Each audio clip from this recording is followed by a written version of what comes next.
So good morning all of you.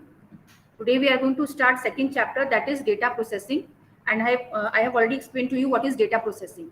Data processing basically means processing of data or converting a raw data into a usable form, which is done with the help of different techniques.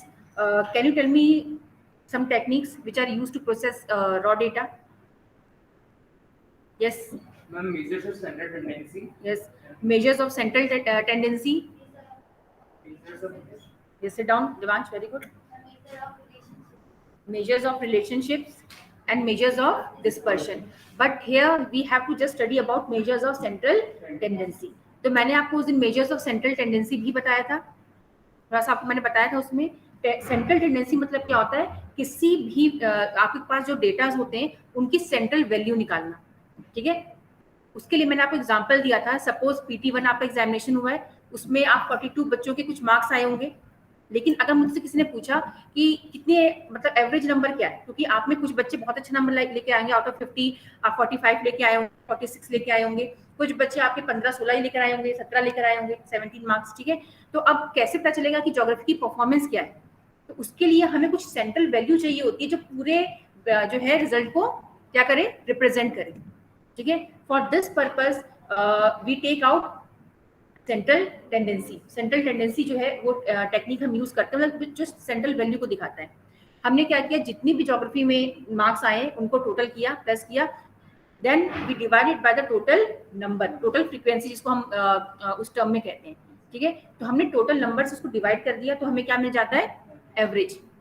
तो वो average क्या पता, मान लो हमारी average आ गया है 28, शायद 28 marks किसी के ना आए हो, बट वो 28 मार्क्स क्या शो कर रहा है कि मैक्सिमम बच्चे जो हैं वो 28 जो है उसके आसपास नंबर लेकर आए।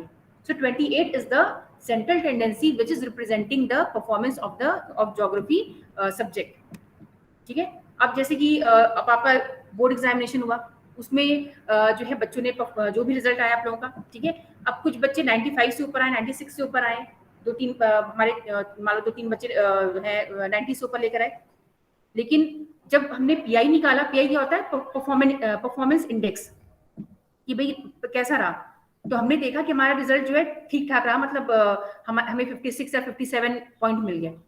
ठीक है, तो क्यों मिले, क्योंकि हमारे अगर 5-6 बच्चे या 3-4 बच्चे हमारे ऊपर आए हैं, तो लेकिन उसमें से कई ऐसे बच्चे जो D कैटेगरी में भी आ गए, जो मतलब 3rd डिवीजन में आ गए, तो वो फिर इक्वल हो जाता है।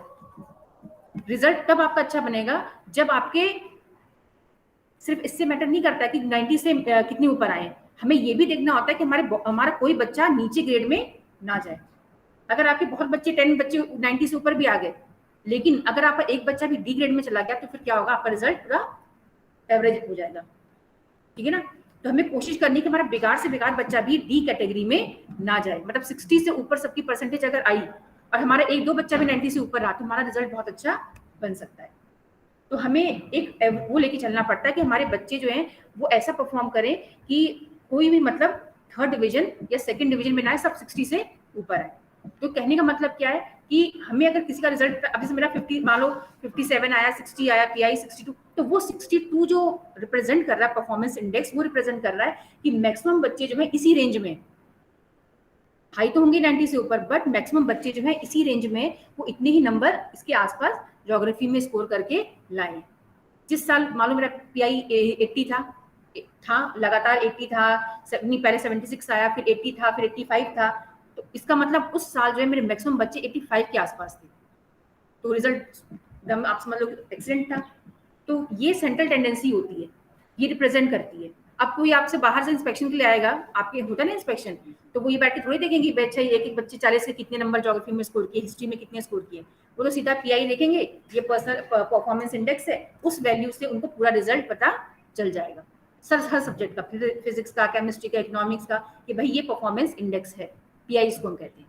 तो हर सब्जेक्ट का हर एग्जामिनेशन के बाद, जब बोर्ड एग्जामिनेशन होता है तो उसके बाद PI निकाला जाता है, तब उससे आपको अंदाजा मिल जाता है कि भाई इस सब्जेक्ट का ये परफॉर्मेंस रहा है।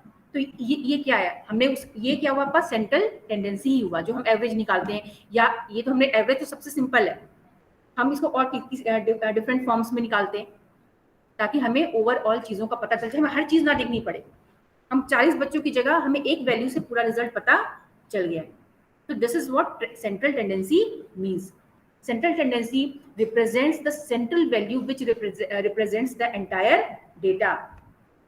ठीक है, अब हमारी और भी एग्जांपल देती हूँ. जैसे हमारा जो है डेंसिटी ऑफ पॉपुलेशन डिफरेंट है, लेकिन हमने एक नेशनल एवरेज निकाल दिया है, तो हमें पता है कि ये हमारा डेंसिटी है, ये इसी के आसपास पूरे भारत में डेंसिटी ऑफ पॉपुलेशन है, या लिटरेसी रेट है सबसे आसान, या सेक्स रेशियो है, तो कह दिया गया भारत का भी सेक्स रेशियो जो इतना है, या लिटरेसी रेट इंडिया का एवरेज जो है आपका 72% है. तो 72 मतलब क्या होगा कि एवरेज हमारे इंडिया में जो लिटरेसी रेट है वो इसी के आसपास है, 72% जो है. तो ये सब क्या सेंट्रल टेंडेंसी को रिप्रेजेंट करता है. अब हम पहले आते हैं, अब सेंट्रल टेंडेंसी जो होता है, तो अगर आपसे एग्जामिनर पूछे, मैं आपको क्यों बता रही हूँ, because examiners can ask you what is central tendency. So central tendency basically represents the central value which represents the entire data, और जिससे आप आसानी से रिजल्ट पता कर सकते हो. या रिजल्ट क्या मतलब, ये तो मैंने सब्जेक्ट के हिसाब से बताया आपको, आप किसी भी चीज की इंफॉर्मेशन ले सकते हो without going into the minute detail. आसानी हो जाती है आपको मतलब पढ़ने में. समरी होता है, एक तरह का समरी होता है, ठीक है, किसी भी चीज की समरी होती है. Now central tendency can be measured with the help of 3 methods which you already know, mean, median and mode. So mean basically is the arithmetic mean और एवरेज, जो मैंने अभी आपको बता दिया. एवरेज निकालना तो बहुत आसान है, ठीक है. देन सबसे पहले हम क्या करते हैं, अरिथमेटिक मीन करते हैं. इसमें आपको सम सॉल्व करने होते हैं, ठीक है. तो पहले हम देखते हैं अरिथमेटिक. आप फाइल में कैसे करोगे, आप सबसे पहले डेटा प्रोसेसिंग का पूरा डिटेल में अपना जो भी है डिफिनेशन लिखोगे, उसके बाद आप उसमें लिखोगे इतने मेथड्स होते हैं, फिर आप सेंट्रल टेंडेंसी, क्योंकि आपके सिलेबस में है सेंट्रल टेंडेंसी, उसको आप डिस्क्राइब करोगे. फिर आप लिखोगे सेंट्रल टेंडेंसी 3 मेथड से निकाला जाता है, मीन, मीडियन, मोड. फिर आप मीन स्टार्ट करोगे, मीन के बारे में आप लिखोगे, ठीक है. फिर आप सम सॉल्व करोगे, उसके बाद आप लिखोगे उसके मेरिट्स और डीमेरिट्स. तो वो आपकी बुक में नहीं दिया उतना अच्छी तरीके से, शायद इसमें दिया है, शायद ही इसमें दिया हुआ है. तो मैं आपको जो फोटो खींच के भेज दूंगी, या अगर आपको बुक चाहिए तो मैं दे सकती हूँ फोटो कॉपी कराने के लिए, ठीक है. अब देखो अरिथमेटिक मीन और एवरेज क्या होता है. अब मैं आपको डेफिनेशन पढ़ के बता रही हूँ. Arithmetic mean is the most simple and commonly used measure of central tendency. या तो मेरे पास स्लाइड है, मैं इन बच्चों को भी दिखा देती हूँ. बच्चों आपको नजर आ रहा है स्लाइड? Yes ma'am. ओके, एक मिनट. हाँ, ये रहा. तो आपको अरिथमेटिक मीन नजर आ रहा है स्क्रीन पर? Yes ma'am. Okay, so arithmetic mean or average is the most simple and commonly used measures of central tendency. It is calculated by summing all the individual values in a distribution and dividing by their number. So what is mean? अगर आपसे कोई पूछे mean क्या होता है तो आप क्या आंसर करेंगे? आप लोग सो मत, आधे तो उसमें सोए हुए बेहोशी की हालत में. मैंने अभी आपको क्या बताया कि जो भी वैल्यूज होती हैं उनको हम ऐड करते हैं और उनके टोटल नंबर से डिवाइड कर देते हैं. ऑलराइट, और नहीं भी सुनना है तो घर में इसको फिर रीड कर लेना, और जब एग्जामिनर पूछेगा तो आपको बताना है, आपकी जिम्मेदारी है, ठीक है. क्योंकि बहुत बार एग्जामिनर जो होते हैं वो हमारी बात नहीं सुनते, वो हमारी वजह से नंबर बढ़ा भी देते, मतलब अपने उस पर कई बार बोलते भी हैं कि भाई इस बच्चे का परफॉर्मेंस अच्छा है, तो नंबर बढ़वा भी देते, नहीं तो कई बार नंबर घटवा भी देते हैं, ठीक है. तो अब सुनना तो सुन लो, नहीं तो फिर पढ़ना फिर अपने आप. So it is main thing is it is calculated by summing all the individual values in a distribution, ठीक है. मैंने इसे सपोज बता दिया इन 42 बच्चों की हाइट कितनी है, जितनी जितनी हाइट है प्लस कर दिया, और टोटल बच्चे कितने हैं 42, तो उससे डिवाइड कर दिया, तो एवरेज हाइट पता चल गया, तो आपने मीन निकाल लिया. ये सिंपल मेथड होता है. Supposing the marks obtained by 10 students in a class are 40, 70, 80, 90, 75, 85, 60, 55, 45 and 50 respectively, ठीक है. वही चीजें एग्जाम्पल दिया हुआ इसमें. तो आप इसमें से एवरेज अरिथमेटिक मीन कैसे निकालोगे? आपने क्या किया, सारे मार्क्स को प्लस किया, टोटल नंबर से डिवाइड कर दिया, आपको अरिथमेटिक मीन पता चल जाएगा, ठीक है. तो ये सबसे सिंपलेस्ट मेथड होता है. अब हम एक सम सॉल्व करते हैं, क्या आप नोट डाउन करिए, हेडिंग डालिए, computing mean from the ungrouped data. Computing mean, जो ऑनलाइन बच्चे हैं वो भी आप इसको करने की कोशिश, आप आंसर मत देखिए, आप इसको करने की कोशिश करिए. तो आपकी स्क्रीन पर आ रहा है, ठीक है. Computing mean from ungrouped data.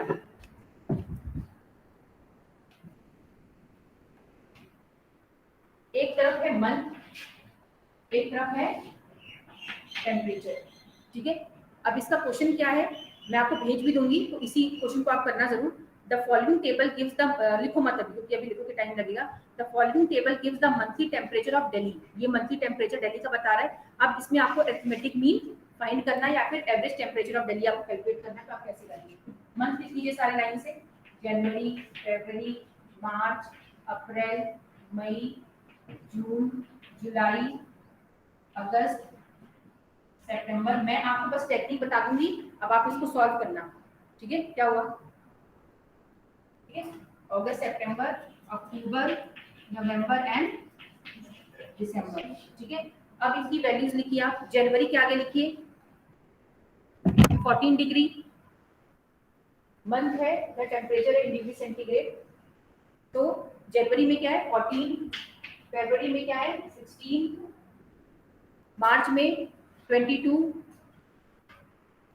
28, 33, 34, 31, 30, 29, 26, 20 and 15. All of you have noted down? Okay. Now find out the mean. पता करिए कैसे करेंगे। This is from the ungrouped data. इसमें क्लास इंटरवल नहीं है, just two things are given. One is temperature and the temperature in different month. Now calculate the mean. First of all, write down the formula. Formula से note down करो. Formula is x bar is equal to average mean निकालने का ये है, sign क्या है x bar, ठीक है। x bar is equal to sigma x upon n. ये पता ही होगा, मुझे लग रहा है आपने यही होगा ये सब, है ना? तो x bar वही हो गया अरिथमेटिक मीन शॉर्ट में। सिग्मा x मतलब क्या होता है, आप इन सबको क्या करोगे प्लस करो। इस सिग्मा मतलब क्या होता है प्लस करना, और x मतलब क्या हो गया ये वैल्यू, तो सिग्मा x मतलब इसको प्लस करो, और प्लस करने के बाद जो आएगा वो लिख देना sigma x is equal to जो भी आ रहा है, ठीक है। और n कितना हो गया, n क्या होगा बताइए? Yes, the number of frequency.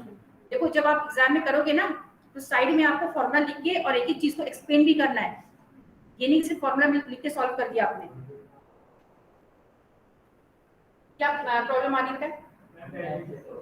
Values फिर से बोलूं, लाइन से बोल रही हूं, 14, 16, 22, 28, 33, 34, 31, 30, 29, 26, 20 एंड 15, ठीक है। अब आपने इसको प्लस किया, सिग्मा एक्स को तो कितना आया, इसी का निकला 2, सुनाई नहीं दे रहा, आप बताइए हर्ष। 298। तन्वी आपको कितना आया? इसमें आसान था लेकिन गड़बड़ हो जाती है मैथ्स में, इसलिए आपको घबराने की जरूरत नहीं है। थोड़ा सा आप लोग का आया कितना आया? तो डर क्यों रहे हो, जो आ रहा बताओ, गलत होगा तो दूसरा बच्चे बताया कितना करना है। 298, राइट। तो आपने जितना भी टेम्परेचर था दिल्ली का पूरे साल भर का वो आपने प्लस कर दिया, 298 आ गया आपका। सिग्मा एक्स कितना हो गया 298, and what is n? n means the total number of frequency. कितना आ गया आपका 12, क्योंकि 12 महीनों का आपने दिया है, तो आप इसको डिवाइड करिए, कितना आएगा आंसर? जो ऑनलाइन के बच्चे हैं वो भी डिवाइड करिए, कितनी वैल्यू आएगी?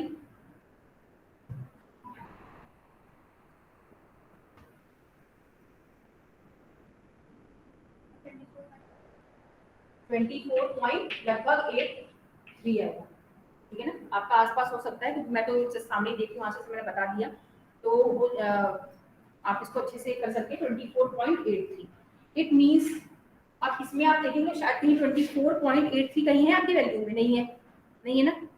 अब टेम्परेचर देखिए जो मैंने आपको वैल्यूज लिखवाई उसमें 24.83 है, नहीं है। लेकिन आपका देखिए अरिथमेटिक मीन कितना है, एवरेज टेम्परेचर दिल्ली का कितना है 24.83। इट मींस कि ये 24.83 जो है it is representing the average temperature of Delhi. ये मतलब एवरेज टेम्परेचर जो है दिल्ली का इतना ही रहता है, ऊपर नीचे इसके हो सकता है लेकिन लगभग 24 के आसपास रहता है, ठीक है। तो ये सबसे आसान है कि नहीं है? क्योंकि इसमें ये अनग्रुप डेटा का है। अनग्रुप डेटा मतलब इसमें कोई ग्रुप नहीं है, बस जस्ट एक महीने का इतना टेम्परेचर हो गया, या रेनफॉल के ऊपर हो सकता है कि किसी भी एरिया का तिरुवनंतपुरम है या फिर बेंगलोर है तो इसका जो है रेनफॉल इतना है तो फाइंड आउट करो। तो this is the most simplest method, computing mean from the ungrouped data. Second is computing mean from the group data. देखिए क्वेश्चन एंड मुझे इसको सॉल्व करके बताइए, दिस इज वेरी इंपॉर्टेंट, सबसे इंपॉर्टेंट यही होता है, कोई एग्जामिनर बहुत बार पूछता है और एग्जाम में आता भी है।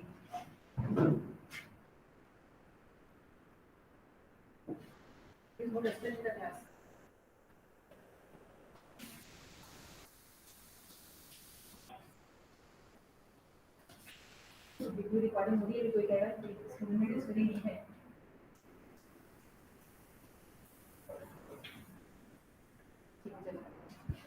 First is again computing mean from the group data. This is from group data. Short में आप लिख लीजिए rainfall in mm,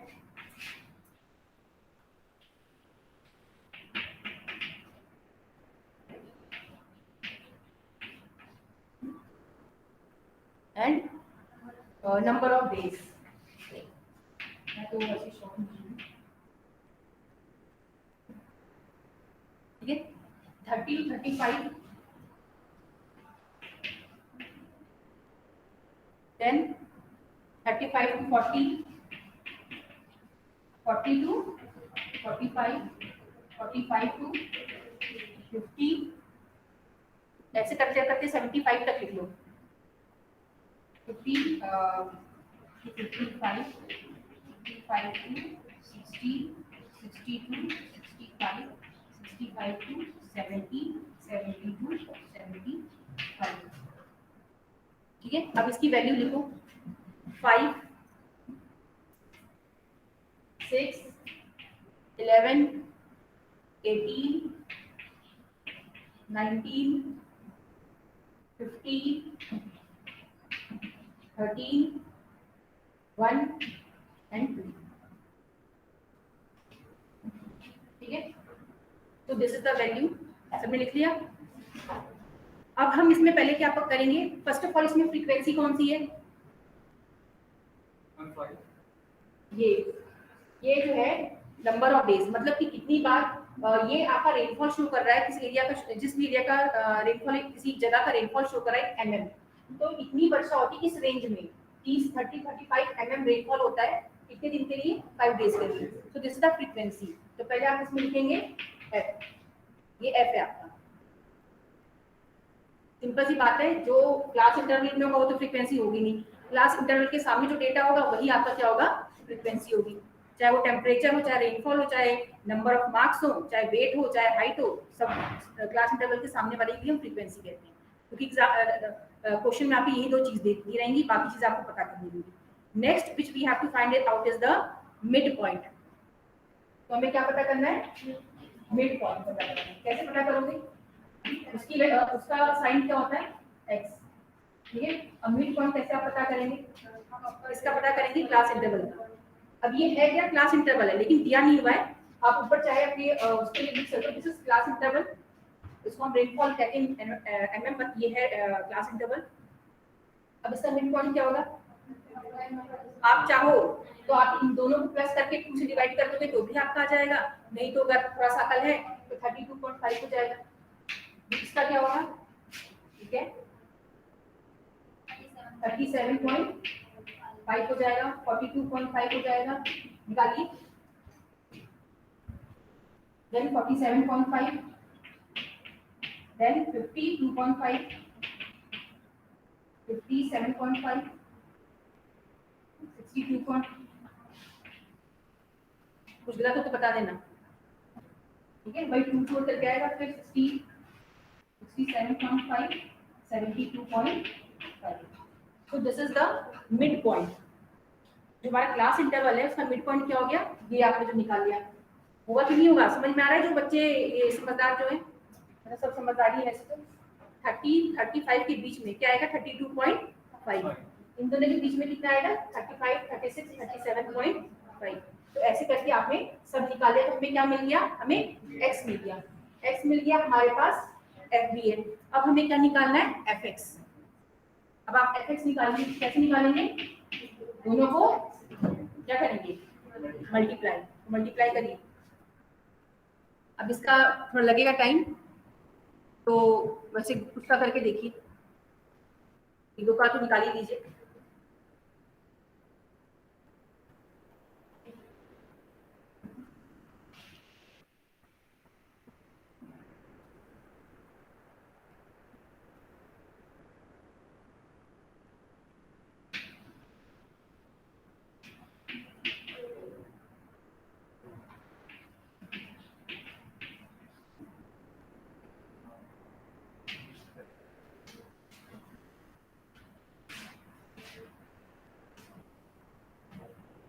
ठीक है, तो अब मैं जो भी इसकी वैल्यू है मैं आपको ऑलरेडी बता देती हूँ कि टाइम लगेगा इस एग्जाम में, तो आपको देखो कुछ करना पड़ेगा, ठीक है ना।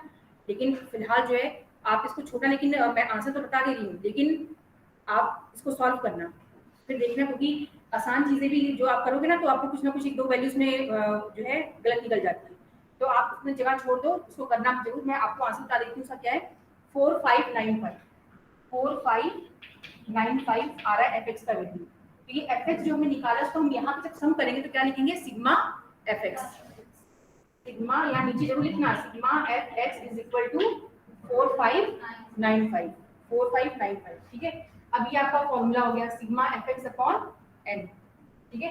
अब आप लिखोगे सिग्मा एफ एक्स की जगह पे क्या आएगा आपका 4595 और एन कितना है 90, इसको प्लस किया आपने, इसको प्लस कर लिया, इसको जो भी प्लस आप करेंगे इसमें लिखेंगे आप n और इसका वो लिख देंगे। अब यहाँ पे हमें नंबर नहीं करना है कि 1 2 3 4 5 6 ये नहीं करना है, हमें इसको टोटल वैल्यू निकालनी है इसकी प्लस करके, तो जो भी प्लस करके आएगा वो हो जाएगा आपका n। अभी आप समझ रहे हो, घर में जाके थोड़ा सा ठंडे दिमाग से जो बताया गया है, ठीक है, आप उसको देखिएगा तो दोबारा आपको समझ में आ जाएगा, और ना समझना तो इंडिविजुअली आके मेरे से पूछ लेना, ऐसी कोई बात नहीं, मैं आपको दोबारा या जो जितनी बार आप पूछेंगे उतनी बार नहीं बताऊंगी, एक दो बार बता दूंगी, ठीक है। तो ये आपने आपका एफ एक्स आ गया है प्लस करके, आपका एन आ गया है 90, ठीक है, आपने इन सबको वैल्यू को प्लस किया। अब आप फॉर्मूले पे लगा दीजिए,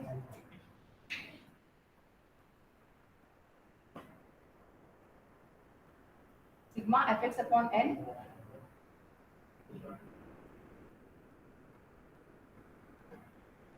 आपका आंसर कितना आएगा लगभग, कोई करके बताओ, ये तो करो थोड़ा करो।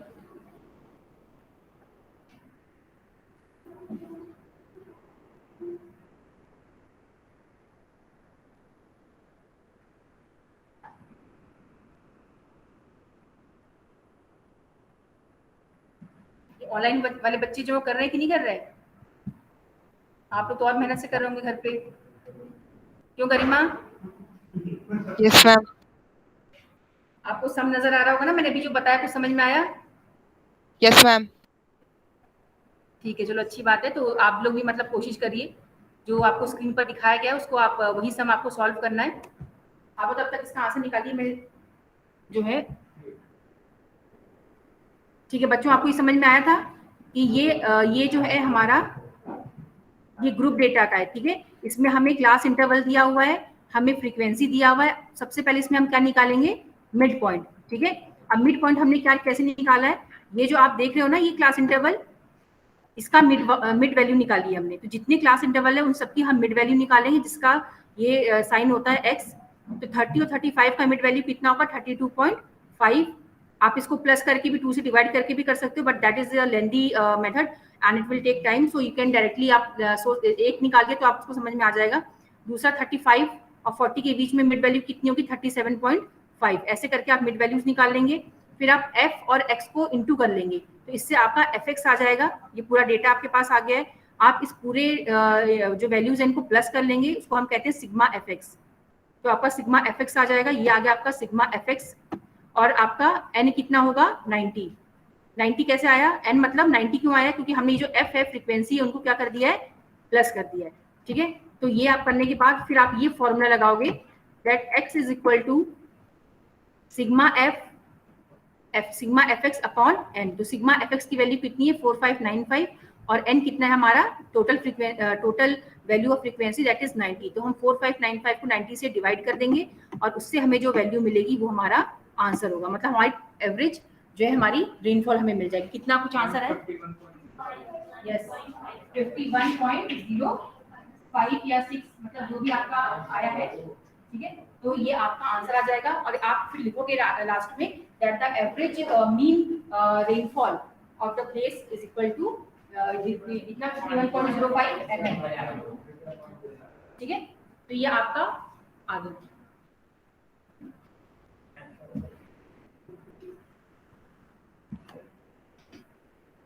ये समझ में आया आपको?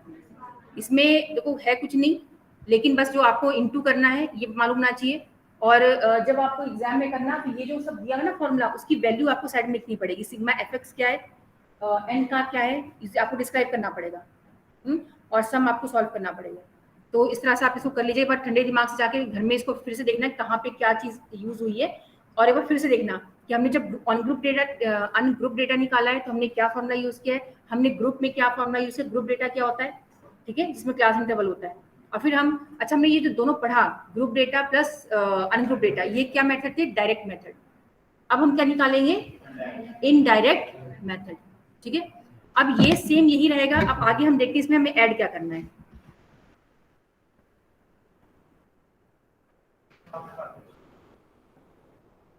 ठीक है, तो बच्चे जो ऑनलाइन है वो भी आप समझ लीजिए कि अब हमें निकालना है सेम वही चीज हमें निकालनी है, बट अब हम कैसे निकालेंगे उसको, विद द इनडायरेक्ट मेथड। तो बस थोड़ा सा फॉर्मूला इसका और बड़ा हो जाएगा। अब जैसे ज्यादा इतना डिटेल में जाने के बाद मैं सिर्फ आपको मतलब क्या कि आंसर से, क्योंकि इतना नहीं वो डिटेल में वो करते हैं, लेकिन तब भी मैं आपको इनडायरेक्टली बता रही हूँ। तो आप इसमें लिख लीजिए, आपने इतना तो निकाल लिया इसका, ठीक है। अब हम इसमें एक और चीज निकालते हैं जिसको म्यू कहते हैं, सुना आपने म्यू, उसका जो साइन होता है, जैसे ऑनलाइन जो बच्चे हैं वो आप देख सकते हैं, ये दो चीजें तो हमारी ऑलरेडी आ चुकी हैं, ठीक है। जैसे हमारे पास ये तो है ही, ये भी हमारे पास है, और मिड पॉइंट हमने निकाल लिया है। अब हमें जो है एफ एक्स की जगह अब हमें म्यू निकालना है, ठीक है। अब उसका साइन क्या होता है, ऐसे है, ये ऐसे ये साइन है, म्यू कहते हैं इसको, MEW या UH म्यू कहते हैं। तो अब अपना दिमाग लगाते हुए, जो नहीं है उसकी जगह आप बस इतना समझिए कि हमें इस तरह से इसको करना है, ठीक है। अब हमें म्यू निकालना, हम कैसे निकालेंगे, जो नहीं है म्यू है तो फिर एग्जामिनर भी यही पूछेगा भाई क्यों हो तुम इस क्लास में, है क्यों। तो हम इसके लिए निकालने की फॉर्मूला क्या है, mu is equal to x minus, पहले तो हमें अब एक एज्यूम्ड मीन निकालना पड़ेगा। हमें इसमें से ये जो हमने मिड पॉइंट निकाला है ना, इसमें से first of all we have to select a assumed mean जो कि सेंट्रल वैल्यू होती है। अब इनमें से सेंट्रल वैल्यू आप ले सकते हो 52.5, क्योंकि ये मतलब 37 32 बहुत लोवेस्ट हो जाएगा, ये बहुत ऊपर हो जाएगा, तो हमने एक मिड वैल्यू ले ली है 32.5, जो कि क्या हो गया हमारा एज्यूम्ड मीन, एक्स हो गया हमारा, ठीक है। सॉरी एक्स नहीं हो गया, फिर ये हमारा एज्यूम्ड मीन हो गया। अब हमें क्या निकालना है, x माइनस हमारा एज्यूम्ड मीन क्या है 52.5 अपॉन 5, ठीक है, हमें ये निकालना है। आप इसकी जगह ये जो हमने बनाया था इसको रब करके, रब करके नहीं, आप दूसरी उसमें कर लोगे, आप में कॉपी में जगह होगी, अब आप यू निकालेंगे, ठीक है, यू ये हो गया is equal to x minus 52.5 upon 5, ठीक है। अब ये हमें निकालना है। अब हम ये कैसे निकालेंगे, फॉर्मूला मैंने आपको बता दिया, एज्यूम मीन आपको पता है 52.5। अब ये 5 क्या है, क्लास इंटरवल का डिफरेंस, ठीक है। 5 is the difference of class interval. अब 5 का डिफरेंस है ना सब में, तो ये आपका 5 आ गया।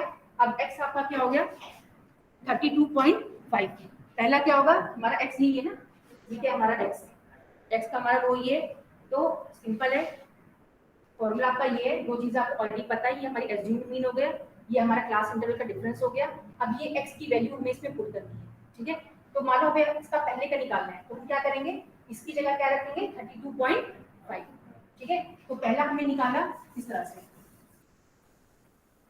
32.5 माइनस 52.5 अपॉन 5, ये पहले का इस तरह से निकलेगा।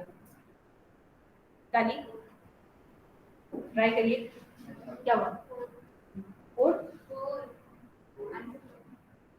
आंसर 4 आया है।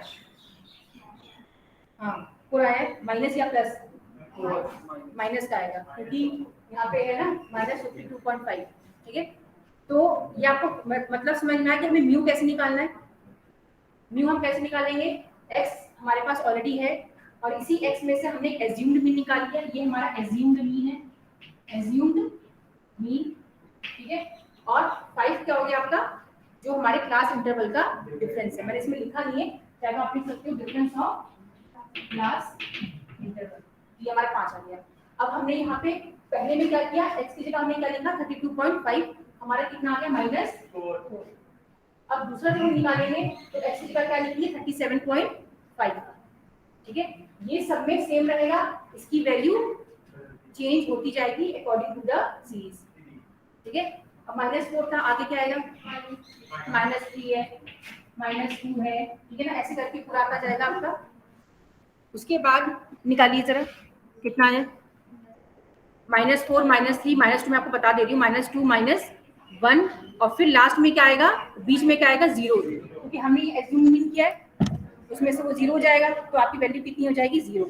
फिर सेम ऐसे ही नीचे चला जाएगा 1 2 3 4, लेकिन वो किस में आएगा, प्लस में आएगा। ठीक है, 1 2 3 4 तक कर लो। अब इसका हमें क्या करना है, नेक्स्ट कॉलम में अब हमें निकालना है एफ म्यू। जैसे हमने एफ एक्स निकाला था ना उसमें, अब हम क्या निकालेंगे, एफ यू। ठीक है, एफ म्यू, एफ हमारे पास है ऑलरेडी, एफ है हमारे पास। अब हमें क्या निकालना है, एफ, तीसरा कॉलम आ जाएगा हमारा, next column F and mu, ये हो गया। ठीक है, तो म्यू आ गया हमारे पास, ये म्यू की वैल्यू हमारे पास है, एफ की वैल्यू हमारे पास है। अब हम इनको क्या करेंगे, मल्टीप्लाई करेंगे। करिए मल्टीप्लाई, ये तो आसान है इतना। 5 4 जा 20 माइनस का होगा, 3 6 जा 18 आ गया, 2 11 22 अब हो गया माइनस का 18, ऐसे करके फिर नीचे भी कर लो, एक बार थोड़ा सा कर लो, तो फाइनल वैल्यू कितनी आएगी,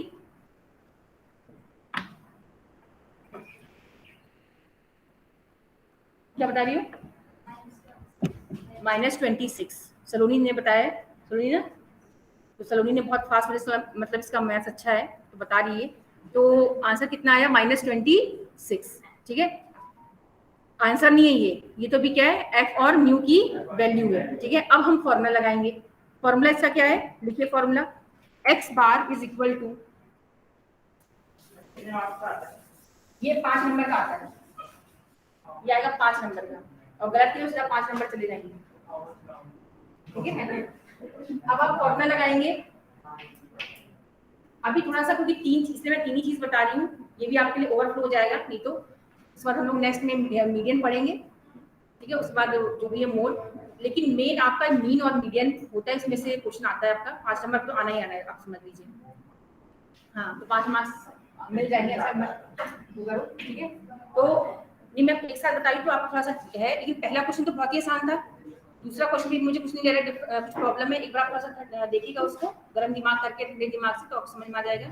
और ये थोड़ा सा है इसमें, लेकिन इसमें भी कुछ नहीं, बस आपका ये दिया हुआ है, ये आपको निकालना पड़ेगा और ये निकालना पड़ेगा।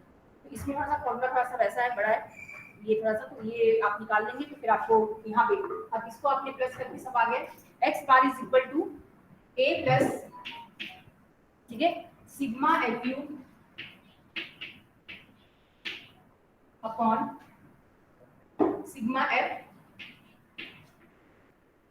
Into h. ठीक है, ये हो गया। अब मैं आपको जो भेजूंगी ना फोटो खींच के, उसमें ये सब दिया भी होगा कि ये क्या है, एच क्या है, या फिर सिग्मा एफ यू क्या है ना, तो वो भी आप साथ में लिखना।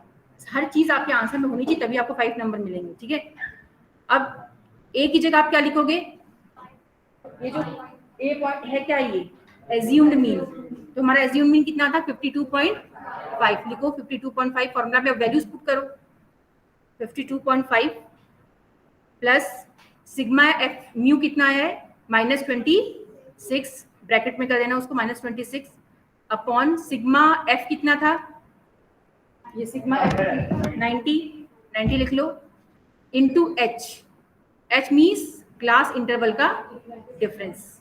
कितना है क्लास इंटरवल का डिफरेंस, 5, तो 5 लिख दीजिए। अब इसकी आंसर निकालो इसका जरा।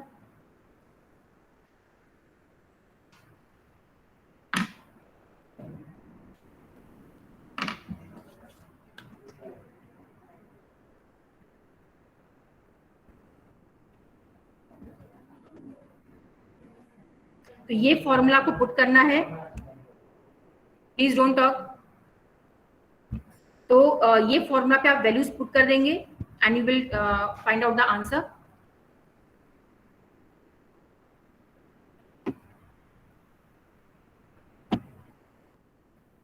What is the answer? किसी का आंसर आया?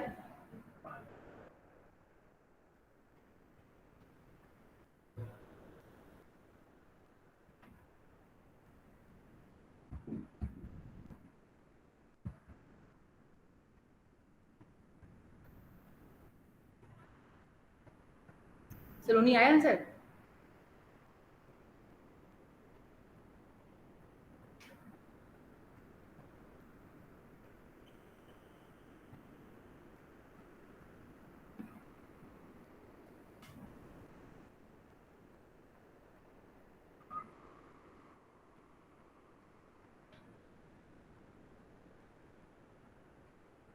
फाइव और 90 को डिवाइड कर दो फिर ऐसे करके। चलो मैं बता रही हूँ क्योंकि अभी टाइम नहीं है। आंसर कितना आपका आएगा? लगभग 51.056। ठीक है, 51.05 ऐसे करके आपका आंसर आएगा। लेकिन इसको एक बार घर में जरूर सॉल्व करना। आंसर आपको ऑलरेडी पता है तो आपका टैली भी हो जाएगा कि आपने सही किया है कि नहीं किया, क्योंकि इनटू में भी बहुत बार आप लोग जैसे ना गड़बड़ हो जाती है। So this is the correct answer 51.056। फिर आप लिख दोगे जो भी है द एवरेज दिस ऑफ जो भी आपको क्वेश्चन में आऊगा कि ये आंसर है 51.056 mm। और ये किसके थ्रू हमने निकाला? ये भी हमने रेनफॉल ही निकाला, बट उससे पहले हमने डायरेक्ट मेथड से निकाला था जो बहुत ही सिंपल था। उसमें सिर्फ मिड वैल्यू हमने जो सेकंड आपने फॉलो किया था स्टेप, उसमें क्या था कि हमें क्लास इंटरवल दिया हुआ था, हमें फ्रीक्वेंसी दिया हुआ था, हमने सिर्फ मिड वैल्यू निकाला है, मिड पॉइंट निकाला है और एफ और मिड पॉइंट को इनटू करके हमारा समेशन करके फॉर्मूला हमने लगा दिया। इसमें हमने क्या निकाला है कि हमने मिड पॉइंट था, क्लास इंटरवल था, फ्रीक्वेंसी थी, मिड पॉइंट हमने निकाला है, उसके बाद हमने म्यू भी निकाला है। ठीक है, चौथी चीज ऐड होगी, म्यू निकाला हमने और फिर उसके बाद हमने ये फॉर्मूला लगाया है। ठीक है, तो एक बार इसको घर में जाके, क्योंकि मैं तीन ही चीजें आज मैंने आपको बताया, सिर्फ मीन बताया। Mean of ungroup data which was very easy. Second was through group data, जिसमें ग्रुप डेटा मतलब क्लास इंटरवल आ गया। क्लास इंटरवल आएगा तो थोड़ा सा टफ हो जाएगा, लेकिन उसमें भी आपका डायरेक्ट मेथड था तो बहुत आसान था वो। उसमें सिर्फ मिड पॉइंट ही एक चीज आपको निकालनी थी। और थर्ड जो आया ये आपका इनडायरेक्ट मेथड है और इसमें हमने म्यू भी निकाला है और उसी हिसाब से आप फॉर्मूला लगा के अपना आंसर सॉल्व करोगे।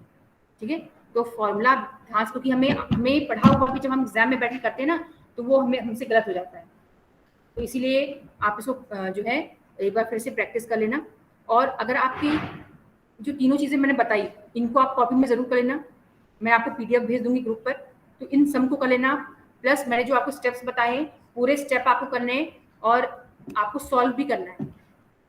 यहाँ पे भले ही आप अपनी फाइल में सॉल्व मत करो, लेकिन आप जब आप एग्जाम में करोगे तो आप सॉल्व, क्योंकि फाइल फिर खराब हो जाएगी, तो फाइल में आप कहीं रफ में सॉल्व करके तब फाइल में करना। लेकिन जब आप एग्जाम में करोगे तो पता ही है ना, आपको साइड में करना ही पड़ता है, तो आप सब मैथ्स पढ़ चुके हो तो सब पता ही है, तो वो कर लेना। तो ये तीन हमने पढ़े। कल हम लोग क्या पढ़ेंगे? मीडियन। ठीक है, मीडियन पढ़ेंगे और मोड जितना भी, तो यही कम से कम यही तीन चीजें बस आपको इसमें कवर करनी है, तो इतना कर लोगे। और फिर इसके आपको जो है प्लस माइनस जो भी मेरिट्स और डीमेरिट्स भी आप डिटेल में लिख देना। तो ये कोई शॉर्टकट मत लेना, एग्जामिनर आएगा तो आपकी फाइल प्रॉपर होनी चाहिए, ढंग की फाइल बनी होनी चाहिए। ठीक है, और कोई डाउट हो तो आप मुझसे बाद में भी आकर पूछ सकते हैं।